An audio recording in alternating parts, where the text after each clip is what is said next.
est-ce que tu vois bien ma tronche? Alors, moi, je vois la tienne.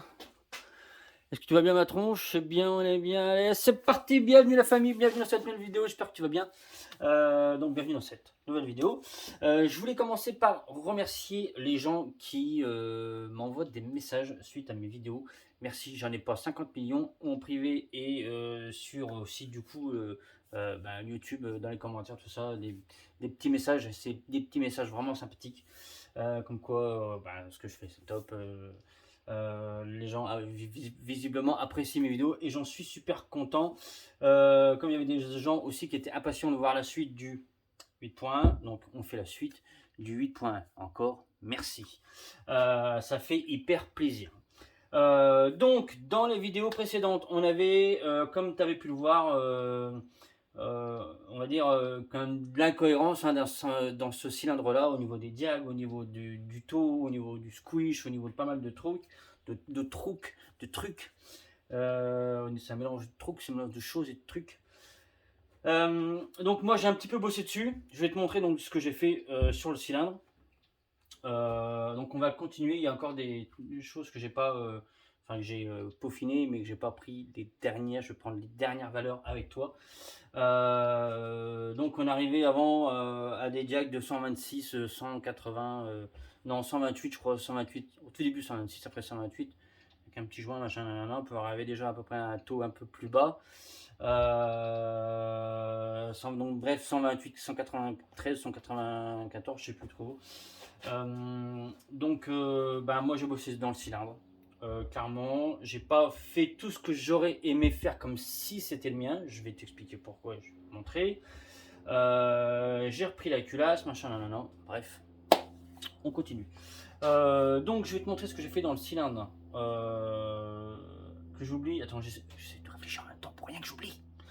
Bref, je te montre. Donc moi dans le cylindre j'ai repris donc les transferts. Hein. Donc j'ai repris les deux transferts. Alors je sais pas si on va essayer de faire un, voilà. Donc j'ai repris les transferts A, j'ai repris les transferts B, d'accord. Donc j'ai refilé de l'angle parce que l'angle pour moi dans ce cylindre là était insuffisant. Donc ce qui m'a permis donc du coup, de remettre de l'angle, d'aller rechoper des diags pour arriver à des diags de 133, 195. Donc pour moi c'est top, c'est ce que je voulais. C'est peut-être ce que je t'avais dit dans la vidéo d'avant, que je voulais arriver à ces diags là, 133, 195. Ça moi c'est fait, j'ai bossé, j'ai repris. Alors j'aurais voulu s'arrêter pour moi, j'aurais repris aussi les boosters, malgré qu'on ait un échappement qui soit énorme. Vraiment, on a un échappement, alors que ça soit à l'intérieur. Hein. Je te montre, hein, je rentre mes deux doigts dedans. Toi, tu ne rentres pas ça, tes doigts, dans un cylindre comme ça de mobilette. Hein. Donc, on a quand même un échappement qui est quand même hyper balèze, faut le dire. Hein. Putain, fistage. Des boosters, par contre, pour moi, qui sont, qui auraient mérité d'être un peu repris.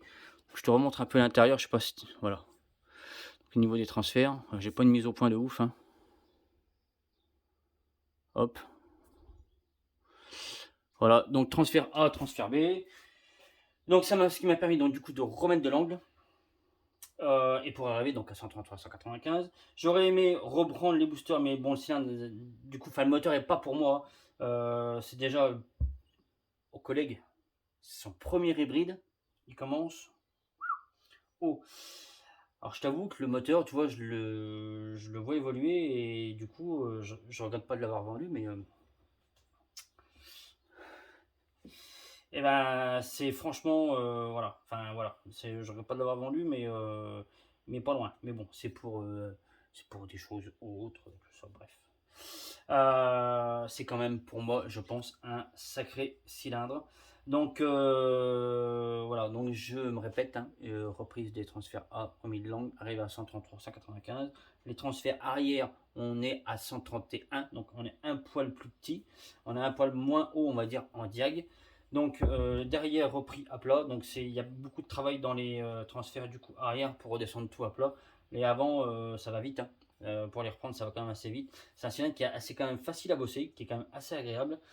Et je te dirais même que du coup, en rapport qualité-prix, bon, même s'il reste encore à, on va dire, à le mettre au point tout ça, hein, mais je pense que rapport qualité-prix, c'est quand même un super truc. Malgré qu'il y a quand même un peu de boulot dedans, hein. Il y a quand même un peu de boulot dedans. Alors après, moi, j'adore l'architecture des échappements, des cylindres à booster. Donc, ouais, c'est un cylindre qui me fait kiffer, sincèrement. Donc, voilà.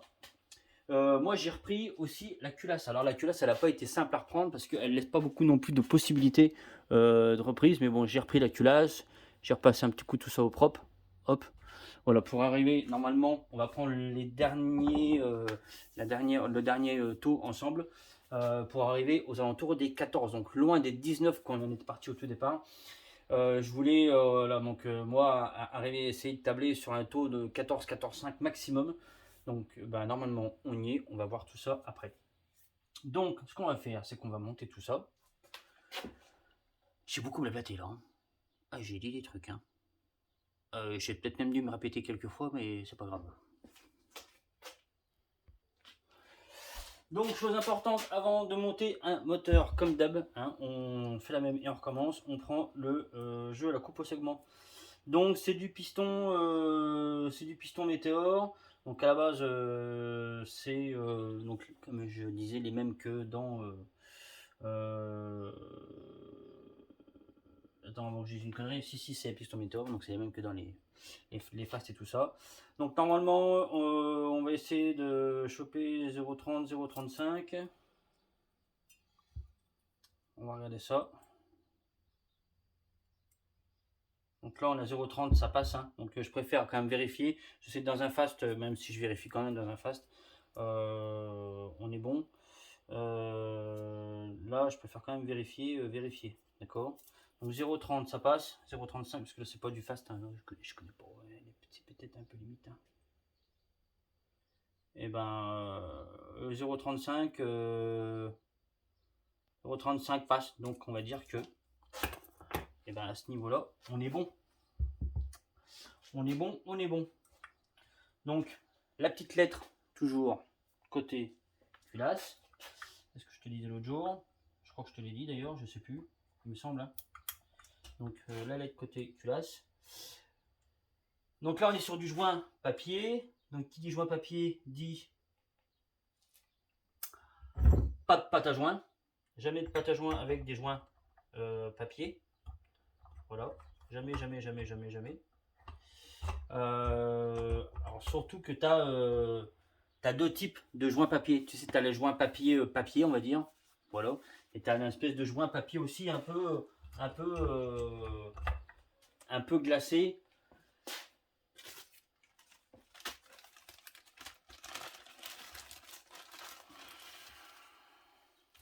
Ce genre de joint là, un peu glacé, un peu, je sais pas, ils sont hyper gras, comme si c'était siliconé.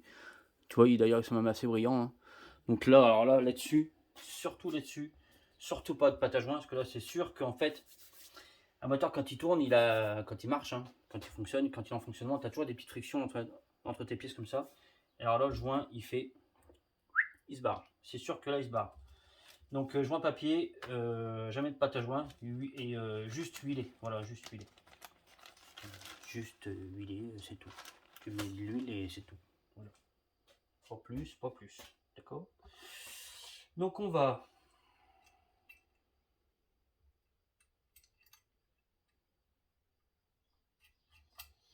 monter ça.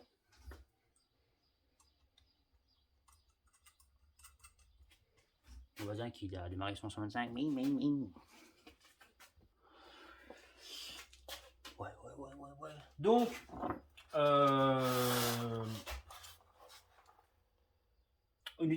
c'est pas utile qu'on reprenne ensemble les diagrammes. Après, on peut les reprendre si tu veux, mais moi je sais ce qu'il y a dedans. Je te l'ai dit, 135, 180, 133, 195.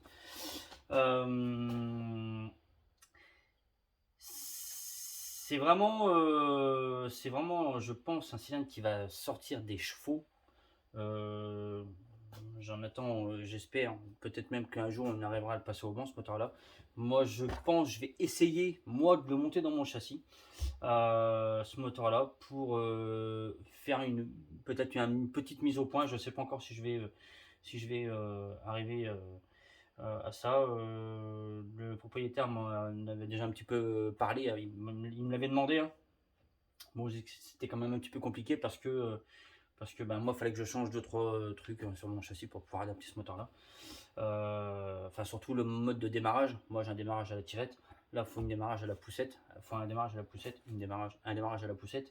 Donc, il faudrait que je modifie ma poulie, moi, perso, que là j'ai. Au pire, je vais peut-être modifier, finir ma poulie, modifier ma poulie RedTech, hein, que j'avais pour pouvoir l'adapter, peut-être mettre en route comme ça. Parce que dessus, donc, il va être monté avec un allumage Stage 6 programmable. Va y avoir un échappement Stage 6 en 100 c'est le 100 RT, hein, qu'on va monter dessus et qu'on va tester. Moi, le 100 RT, je vais peut-être même je vais le préparer avant. Avec l'accord peut-être aussi de l'ami, je le testerai aussi peut-être moi sûrement sans face pour voir du coup ce que ça donne. C'est toujours des tests qui sont quand même intéressants. Mais clairement le cylindre dans l'état d'origine dans lequel il est livré, pour moi c'est pas un moteur qui peut marcher. Il peut pas fonctionner. On a un taux hyper élevé, on a des diags avec un croisement à 65 ou 66 degrés, je crois, d'écart. Donc c'est beaucoup trop. Des diags vraiment d'admission qui sont vraiment trop basses. Alors un échappement en plus qui est en plus énorme. Donc si on a vraiment des temps d'admission beaucoup trop courts quelque part, bah, ça va pas. Ça va pas. C'est aussi, je pense, un cylindre qui fonctionne. Je pense, c'est encore des choses euh, qu'il faudrait tester. Et je pense qu'il faut absolument qu'il tourne avec un carburateur de minimum 34, parce que on a un échappement qui est vraiment énorme. Mais dans la configuration actuelle d'origine, tu montes, ça peut pas marcher. Il peut pas marcher. Il marche. Mais ça sort pas 35 chevaux, quoi. Clairement, c'est impossible. Ça peut pas sortir 35 chevaux. Peut-être 30 TTC, tu vois, ouais, peut-être 30 TTC, tu vois. Puis voilà quoi, euh, ouais, c'est tout, ça peut pas marcher. Pour moi, ça peut pas marcher. C'est vraiment un truc dans lequel il y a beaucoup de travail, mais vraiment, je pense il mérite vraiment d'être monté, d'être retravaillé, parce que je pense que c'est un truc qui fonctionne et qui va fonctionner. Oui. Donc, on peut voir aussi sur la culasse que la culasse, au niveau de l'entrée de flotte, elle a deux petits trous sur l'entrée et plein de trous sur la sortie.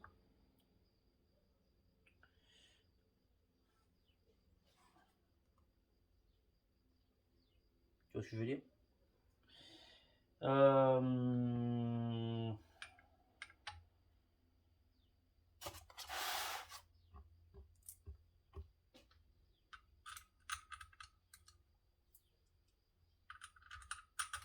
Donc là, on va reprendre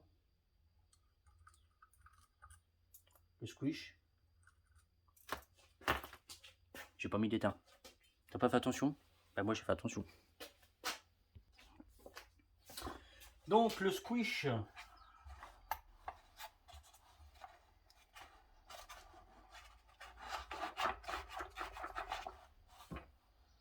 Hop. Donc ouais, pendant cette petite temps de pause, hein, alors déjà j'ai pas eu une semaine, j'ai une semaine un peu compliquée, on va dire intestinalement.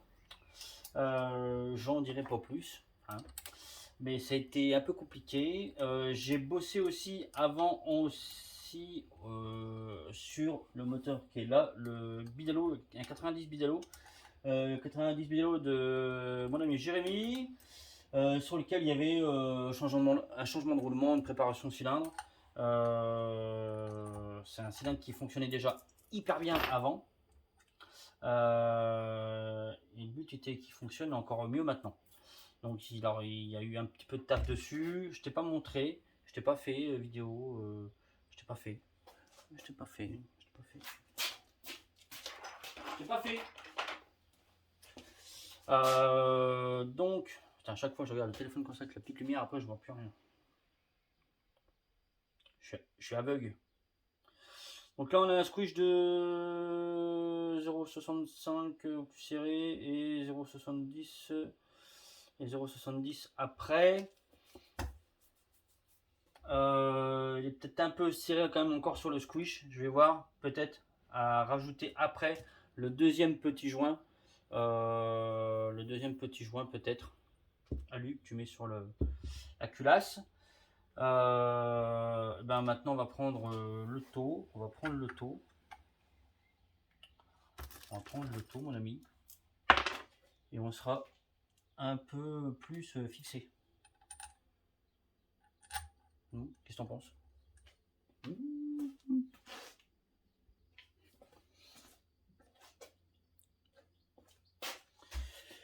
Donc moi j'ai préparé ma petite pipette en amont. On est pile poil. On y met dedans. On regarde ce que ça donne. Après ce moteur là, je te propose de faire. Attends, je me concentre. J'avais pas fait de la merde. Je te propose soit un 50 KTM BK. Tu connais pas les 50 KTM BK? C'est le petit moteur qui est là-bas. C'est base bas moteur MBK au moteur Gilardoni KTM 50 ou 65. Il existe en 50 et en 65. Ou alors on peut faire, qu'est-ce qu'on peut faire d'autre? On a un Poligny à faire sur lequel j'avais travaillé déjà. Il y a eu un changement de vilebrequin. Je t'expliquerai pourquoi quand on fera le moteur. On va essayer encore de rebosser même encore un petit peu dans le cylindre. Parce que c'est un moteur que j'ai fait. Et en fait, je t'expliquerai quand on fera la vidéo. Bref, souci vilebrequin. Je propose ça. Je te propose aussi, on peut faire un oxyde. Donc moteur perso. On peut faire, je te laisse le choix. Tu me diras dans les commentaires le KT, le Poligny, le oxyde. Alors je pense que l'oxyde va faire des envies, on va dire. L'oxyde, c'est un cylindre qui fait pas mal parler. Hein. Qui fait pas mal parler. Je pense que c'est un cylindre qui peut fonctionner super fort, dans lequel il y a aussi un peu de boulot. On voit des comme quoi ça peut marcher aussi fort qu'un 70 fast ou alors j'ai des petits doutes, mais je pense que c'est quand même un cylindre qui peut fonctionner super fort quand même. Je pense quand même. Mais donc, je te laisse quand même de me dire dans les commentaires ce que tu as envie de voir après. Ouais. Donc là, on devrait quand même arriver à un taux beaucoup plus raisonnable que ce qu'il y avait avant. Je pense qu'on va être aux alentours des 14. Hein. Je pense qu'on va pas être mal. Donc, si jamais tu possèdes ce cylindre-là, ça, donc comme je disais dans la vidéo d'avant, tu as la sonde de température donc, qui est prise sur le couvre-culasse, hein, qui est pris là, et en fait sur lequel il faut percer. D'accord, toi tu as une petite marque, hein, parce que du coup la sonde elle tombe dans une chambre qui est complètement fermée. Donc c'est un peu complètement con, hein, je te rassure, hein, voilà, de pas pourquoi avoir percé directement le couvre-culasse. Donc attends, je te montre. Donc perçage du coup du couvre-culasse pour accéder directement du coup à la sonde. Tu as vu, alors le point de centrage il est pas au centre, hein. Faire attention de ne pas aller niquer les filetages, hein. Ouais, c'est comme ça. Ouais, c'est un peu dommage que ça soit pas, donc perce pas non plus trop gros pensant que tu vas être au centre, parce que c'est pas au centre. Donc du coup, si tu perces à 6 maximum. Toi, j'ai percé à 6 et il faut pas percer au-dessus parce que à mon avis, à 6,5 tu me dégommes le filetage. Donc voilà, on en est où dans la petite pipette? Allez, on va prendre tout ça. Donc, on sort la calculette. Donc, il nous reste. Donc, on a utilisé 10, 2. Donc, je prends 2. Moins le volume de la bougie. 7,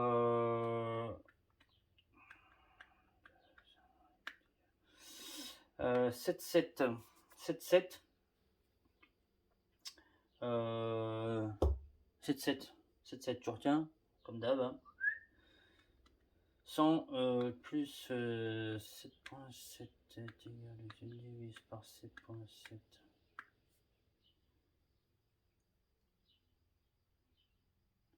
Je te dirais,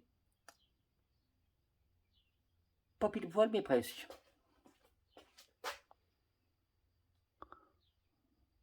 Donc 13,98. 13,98 et je pense même que si je fais vraiment attention, on va être même à 14.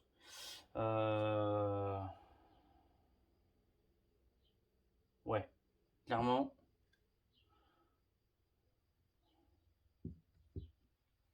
On va la refaire précis.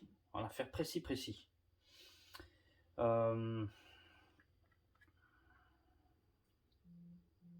Ouais. Volume de la bougie 2,54. D'accord.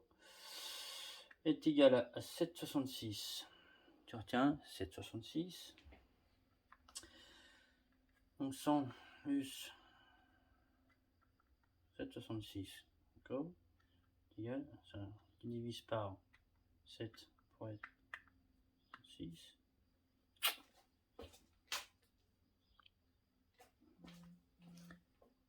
Nickel Michel. Donc impeccable, on a un taux de 14, c'est ce que je voulais. Je voulais arriver à un taux de 14. Moteur pour moi sécurisé, qui doit prendre du régime. Ça va fonctionner de ouf. Ça va fonctionner de ouf. Comme il est content, Fabien. Donc voilà, le moteur il est fini. Pour moi, le job est fini sur le côté, on va dire, préparation, montage moteur. Il y a encore l'allumage à faire que je ferai plus tard si jamais je viens le monter sur mon cyclo. Alors donc un petit récap hein, sur ce moteur. Donc on est sur les cartes thermales aussi RC1, donc Piaggio, sur lequel j'ai fabriqué du coup un support moteur. Villebrequin, pareil 9, un cylindre donc Auto Punto Uno en 100 cc 8.1, c'est vraiment un joli moteur. C'est un très joli moteur, je pense, et j'ai hâte de le voir sur une machine, que ce soit la mienne ou sur celle aux collègues, et de voir ce qu'il donne par rapport donc, à ceux qui sont déjà montés. Hein. Mais moi j'ai hâte, vraiment j'ai hâte. Voilà mon ami, ça sera tout pour aujourd'hui. Donc tu me dis ce que tu veux dans les commentaires, si tu veux un KTM BK, si tu veux un Polini, si tu veux un Oxyde. Question encore à faire. Bon, moi j'ai pas mal encore du boulot à côté, donc il faut que je modifie l'échappement du coup pour ce moteur là. J'ai un autre échappement aussi à modifier que je dois faire depuis longtemps, qu'il faut absolument aussi que je fasse. Un petit message à Seb, Seb d'Issoire, si tu vois ma vidéo. Oui, faut qu'on fasse, faut qu'on mette ça au point vite, pendant que j'ai encore je vais avoir un petit moment de libre là, donc il va falloir qu'on s'en occupe. Voilà mes petits agneaux, ça sera tout pour aujourd'hui. Je te dis à bientôt. Ciao!